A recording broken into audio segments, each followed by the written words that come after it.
Welcome to social post. నేను Nihal. So ఈరోజు మన దగ్గర స్టాక్ మార్కెట్ ట్రేడర్ లలితేంద్ర సార్ ఉన్నారు. సార్తో మనం మాట్లాడదాం. Hello sir, welcome to social post. Hello అండి.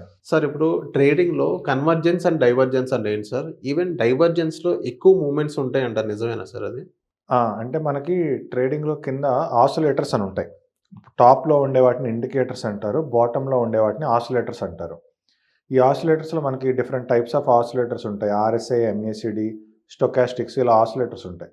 సో మనకేంటంటే ఈ ఆసిలేటర్స్ ఏం డిఫైన్ చేస్తాయంటే మార్కెట్ యొక్క మొమెంటం ఎలా ఉంది అనేది డిఫైన్ చేస్తాయి. సో మనకి ఇండికేటర్స్ అంటే టాప్ గ్రాఫ్‌లో క్యాండిల్ స్టిక్స్ ప్యాటర్న్స్‌లో మనకి higher highs, higher lows form చేసుకుంటూ వెళ్తుందనుకోండి. దాన్ని మనం జనరల్‌గా అప్ ట్రెండ్ అనుకుంటాం. సో మీకు పైన మార్కెట్ అప్ ట్రెండ్ చూపిస్తున్నప్పుడు కింద ఆసిలేటర్ కూడా అలానే హయ్యర్ లోస్ ఫార్మ్ చేసుకుంటూ వెళ్ళాలి. ఇలా వెళ్తే దాన్ని మనం కన్వర్జెన్స్ అంటాం. ఇప్పుడు మీరు ఈ గ్రాఫ్‌లో చూడండి, మీకు క్లారిటీగా అర్థమవుతది. సో ఇక్కడ ఈ పర్టిక్యులర్ సిట్యుయేషన్‌లో ఏం జరిగిందంటే మీకు కింద హయ్యర్ లోస్ ఫార్మ్ అవుతుంది. పైన హయ్యర్ హైస్ ఫార్మ్ అవుతుంది. సో దీన్ని మనం కన్వర్జెన్స్ అంటాం. సో మనకి డైవర్జెన్స్ అంటే ఏంటంటే ఇండికేటర్‌లో ఒకటి చెప్తూ ఉంటుంది. ఆసిలేటర్‌లో ఇంకోటి చెప్తూ ఉంటుంది. సో ఫర్ ఎగ్జాంపుల్ ఇప్పుడు మనం ఈ గ్రాఫ్ గనుక చూస్తే ఇక్కడ మనకి ప్రైస్ అనేది పడుతూ ఉంది. అంటే ప్రైస్ పడుతుంది అంటే లోయర్ హైస్ ఫార్మ్ అవుతూ వస్తుంది. ప్రైస్ పడుతుంది కానీ మన కింద ఆసిలేటర్ ఏం చెప్తుంది, అది ఇంక్లైనింగ్‌లో ఉంది. అంటే దిస్ ఈస్ కాల్డ్ డైవర్జెన్స్.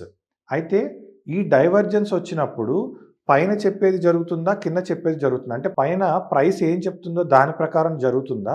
లేదా కింద ఆసిలేటర్ ఏం చెప్తుందో దాని ప్రకారం జరుగుతుందా? అంటే కింద ఆసిలేటర్ ఏం చెప్తుందో దాని ప్రకారం నెక్స్ట్ మూవ్‌మెంట్ అనేది జరగబోతుందనమాట. ఓకే. సో ఇక్కడ మనకేంటి కింద ఇంక్లైనింగ్‌లో ఉంది కాబట్టి సో నెక్స్ట్ మార్కెట్ అనేది పెరగబోతుంది.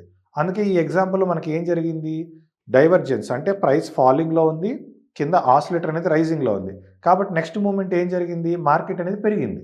ఓకే. సేమ్ ఇదే మనం ఇంకో ఎగ్జాంపుల్ తీసుకున్నాం అనుకోండి. సో ఈ ఎగ్జాంపుల్ ఏం జరిగింది చూడండి. మనకి మార్కెట్ హయ్యర్ హైస్ ఫార్మ్ చేసుకుంటూ వెళ్తుంది. కానీ కింద ఆసిలేటర్‌లో ఏం జరిగింది? లోయర్ హైస్ ఫార్మ్ చేసుకుంటూ వస్తుంది.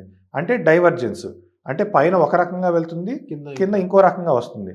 సో ఇప్పుడు పైన పెరుగుతున్నది. ప్రైస్ అయితే పైన పెరుగుతుంది. కానీ కింద ఆసిలేటర్‌లో ఏం జరుగుతుంది?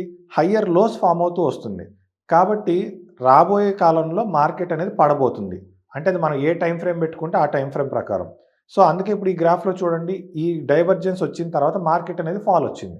ఓకే. సో ఇది మనం సెలెక్ట్ చేసుకునే టైమ్ ఫ్రేమ్‌ని బట్టి ఏ టైమ్ ఫ్రేమ్‌లో అయినా సరే ఈ రూల్ ఇలానే ఫాలో అవుతుంది. సో మనకి కన్వర్జెన్స్ అంటే పెద్దగా ఇబ్బంది ఏమి ఉండదు. సో మార్కెట్ ఒకే డైరెక్షన్‌లో ఉంటుంది. కింద ఆసిలేటర్ ఒకే డైరెక్షన్‌లో ఉంటుంది. కానీ డైవర్జెన్స్ వచ్చేసరికి పైన ప్రైస్ మూవ్‌మెంట్ ఒకలా ఉంటే కింద ఆసిలేటర్ ఇంకోలా చెప్తుంది. ఎప్పుడైతే దీన్ని మనం గమనిస్తామో అప్పుడు మనం ఫస్ట్ ట్రెండ్ ఎలా ఉందో చూసుకోవాలి. ఓకే. మార్కెట్ ట్రెండ్‌లో డీవియేషన్ రావాలి ఫస్ట్. డీవియేషన్ వచ్చిన తర్వాత ఈ ఆసిలేటర్ ఏదైతే చెప్పిందో అది అక్కడ జరుగుతుంది.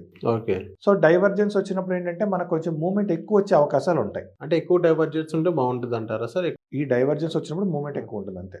సో థాంక్ యూ సార్, మా సోషల్ పోస్ట్ వచ్చినందుకు. Thank you.